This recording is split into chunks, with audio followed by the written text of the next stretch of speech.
आपकी बात में चलें एक सेकंड के लिए मान लेते हैं कि उनकी बात में वजन है।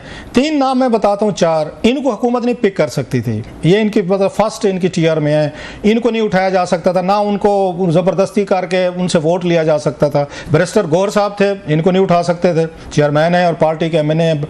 इसके बाद ये शिबली फराज साहब हो गए सर, उमर अयूब साहब हो गए, मैं नाम ले लेता हूँ, शेख वकास अकरम साहब हो गए जो इनके प्रोमिनेंट हैं।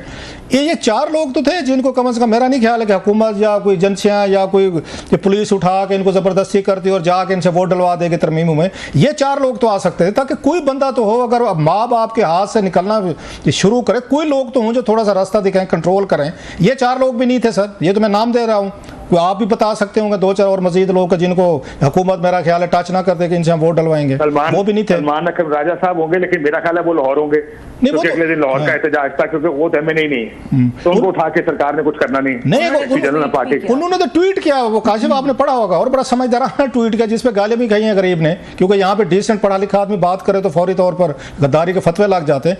उन्होंने कहा कि जनाब थोड़ी देर के लिए D चौक जाके हंगामा करना, शक्ल दिखाने, उसके बाद जेल में बैठे रहना, ये तो कोई समझदारी नहीं है। अब वो पता नहीं किसको कह रहे थे, अपनी पार्टी को या खान साहब को या जिसको, तो उन्होंने तो ट्वीट किया था कि भाई साहब ये वो तो इसके खिलाफ थे कि ये आप ये D चौक जो जा रहे हैं या धरने दे रहे हैं।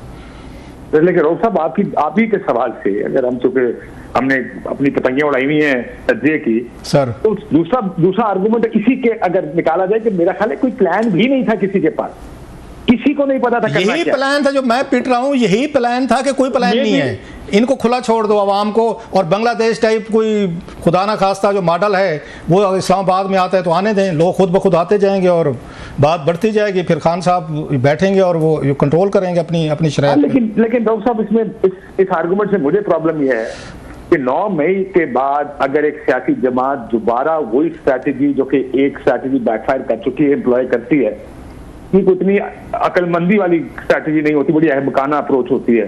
क्योंकि देखिए जब भी आप कोई high risk high reward approach लेते हैं ना, सबको आपको ये पता होता है कि इसका रिवॉर्ड अगर हाई है तो इसका रिस्क भी बहुत हाई है, और आप ये सोचें कि अगर ये उल्टी पड़ गई तो उसका नुकसान भी तो होगा उसी हद तक। इंग्लिश की कहावत है, आपने यकीनन पढ़ी होगी, इंग्लिश का एक कोट है कि एक दफा कोई आप गलत काम कर चुके हैं तो वो मिस्टेक होते, दूसरी दफा करें तो इसका मतलब आपको मजा आना शुरू हो गया है।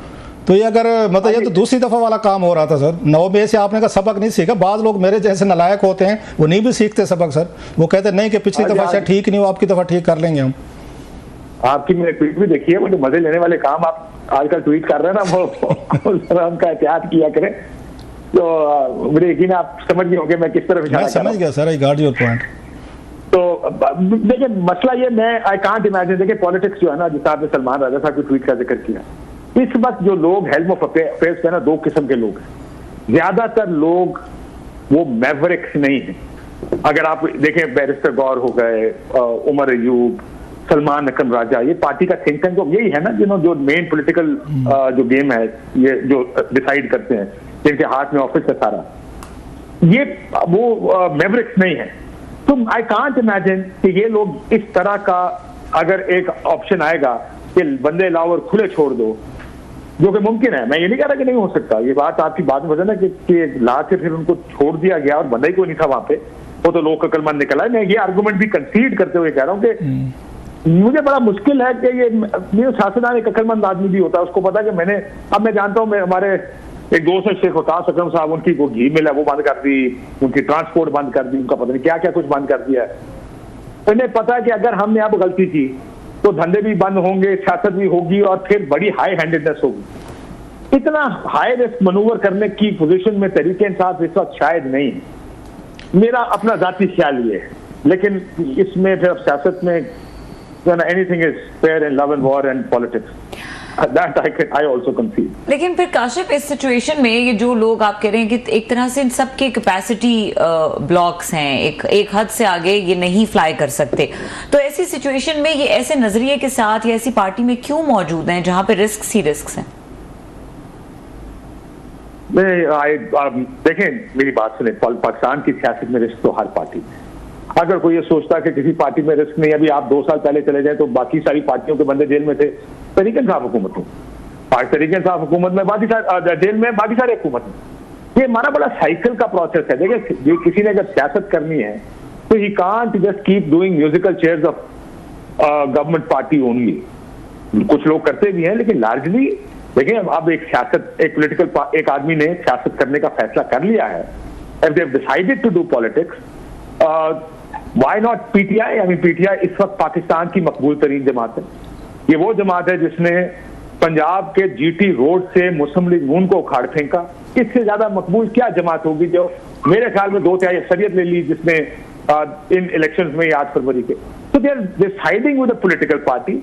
उनको सिर्फ अब अपने टाइम का इंतजार है, they waiting for their turn, they waiting for their time to start. इसलिए मुझे लगता है कि इनको गलतियां अवॉइड करने की जरूरत है। लेकिन ये सियासत ये नहीं होती कि जिस जगह कोई पार्टी मुश्किल में आ जाए आप पार्टी छोड़ दें, आप अपने वक्त का इंतजार करते हैं। लेकिन काशिफ एक मसला है पार्टी के अंदर, जो भी सीनियर एलिमेंट्स हैं और हैं, मतलब लोग हैं समझदार, पार्टी PTI में लोग हैं, वो बात करते हैं थोड़ी सी कि टेम्परेचर लो किया जाए, पॉलिटिक्स की जाए, थ्रेट्स, बुलिंग, हंगामे, धरने, इनको हटा के कुछ अरसे के लिए हम कुछ चीज़ों को नॉर्मलाइज करने की कोशिश करें, या कुछ लोग बयानात इतने सख्त ना दें, स्पेशली खान साहब हैं तो उन पे तो उनको तो लेबल लग जाते हैं, उनको तो गद्दार कह देते हैं, एजेंसियों के टाउट कह देते हैं, ये तो बिक गए हैं, झुक गए हैं, ये तो मिले हुए हैं, खान साहब को नाकाम करना चाहते हैं और खान साहब भी उनके खिलाफ हो जाते हैं, उनको उठा के पार्टी से बाहर उनको फेंक दिया जाता है या डंप कर दिया जाता है। वहाँ पर जो अक्ल की बात करे PTI के अंदर, उसको तो सबसे ज्यादा गद्दारी का टाइटल मिल जाता है सर। तो लोग डर के मारे बात ही नहीं करते कि ठीक है यार हमें क्या पड़े, चुकी जाओ, जो अगर वाह वाह भले भले किए जाओ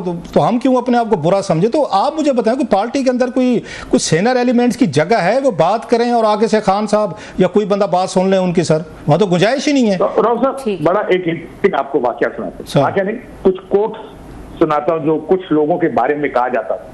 वो लोग जिनके बारे में आप बात कर रहे हैं, जो कि कहते थे कि यार फौज को डायरेक्ट गाली क्यों दें, बातचीत होनी चाहिए, एग्रेशन में ज्यादा नहीं होना चाहिए, दूसरों को भी स्पेस दें। तो कुछ लोग अगर कभी मीटिंग में खान साहब बैठे होंगे और एक सियासतदान PTI के एंटर हो तो उनको कहा जाता था हियर कम्स द कावर्ड, ये ले जी बुज़दिल अंदर आ गया। अच्छा। और ये खान साहब के सामने जुमला कसा जाता था और कसने वाली भी खातून थी। दूसरे आते थे, ये बात 2 लोगों ने मुझे खुद बताई है, उन्होंने कहा हियर कम्स द अपीजर, ये फौज को अपीज करने की पॉलिटिक्स करता है, फौज को खुश रखने की बात है, अपीजर आ गया जी। और ये बड़ा डेरोगेटरी यानी बड़ी तस्दीक के तौर पर ये सारा कुछ किया जाता था तो।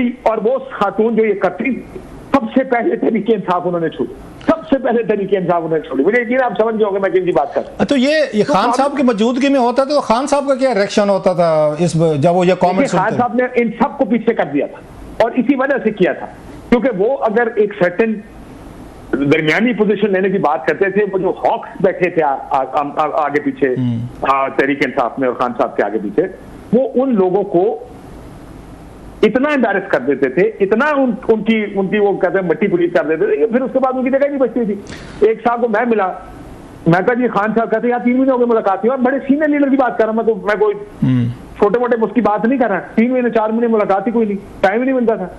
रेयरली कभी कहता मुलाकात हो जाए तो हो जाए, तो क्या मैं अंदर ही नहीं आने। मतलब खान साहब ने अपने ऊपर दरवाजे बंद कर दिए थे कि जनाब के मुझे किसी की कोई एडवाइस नहीं चाहिए, अगर आप इतने समझदार हैं, बड़े अक्लमंद हैं, अक्ल कूल हैं, तो जनाब फिर आप ही मेरी जगह बैठ जाते, फिर वोट भी ले लेते, लाखों का मजमा मुझे सुनता है, हीरो मैं हूँ, दुनिया मेरे उस पर चलती है, तो आप लोग मुझे एडवाइस करेंगे। मेरा ख्याल है ये हर लीडर के साथ प्रॉब्लम होता है, एक स्टेज पे अपने ऊपर हिदायत के रास्ते और मशवरे या सीनियर एलिमेंट्स को वो क्लोज कर लेते हैं। Last comment sir. देखिए मैं ये नहीं समझता कि लोग मशवरा नहीं करते, हर जमात में मशवरा होता है। मैं पीपल्स पार्टी को भी जानता हूँ, वहां पर भी खुल के मशवरे होते हैं, नून में भी होते हैं, तरीके इंसाफ में भी होते हैं।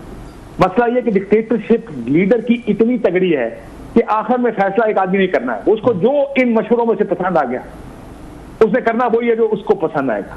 बेशक 90 लोग एक बात कर रहे हैं और एक आदमी दूसरी तरफ से कोई बात करे और लीडर को लगे कि ये एक आदमी ठीक कह रहा है, तो फिर आखिर में वीटो पावर उस लीडर फिर मेंबर भी सोच के बात करता है ना कि लीडर को ये बात पसंद आएगी कि ये कहूंगा तो लीडर के जहन में ये है, लिहाजा मैंने वही बात कहनी है।